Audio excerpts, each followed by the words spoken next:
আল্লাহর কসম বাপ কসম, হাদিস আছে নবীজি সাল্লাল্লাহু আলাইহি সাল্লাম বলেন, আমার উম্মত আমি নবী তখন এই কবর থেকে উঠেই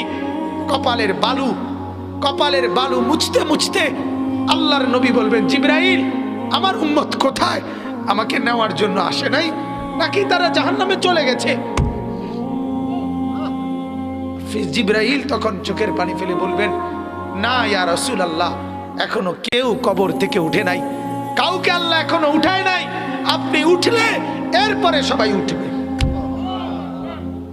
উঠেই নবী বলছে, হায় আমার উম্মত কই, আমার উম্মত আমারে নিতে আসলো না।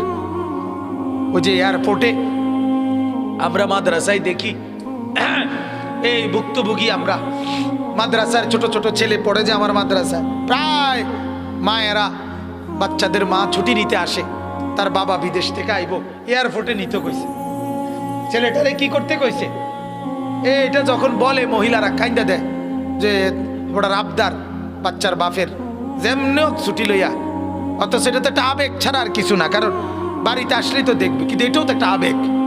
বাবা যখন এয়ারপোর্টে নামে তো নিজের সন্তানটাকে কি করতে চায়, দেখতে চায়, তো নিশ্চয়ই বিবিকে তো বলবে, হায় হায় আমার ছেলেটাকে আনলা না, ওই আসে নাই। তো নবীও এমন বলবে, জিবরাইল আমার উম্মত আসে নাই, আমার নিতে আসে নাই, ওরা কোথায়? তো জিবরাইল বলবে, ইয়া রাসূলুল্লাহ উঠে নাই ওরা এখনো, আপনি উঠলে এরপরে আল্লাহ সবাইকে উঠাবে। অতএব বাজান, আমি অনুরোধ করছি, জীবন বদলান, জীবন সুন্দর করেন, চেহারা সুন্দর করেন, আখলাক সুন্দর করেন।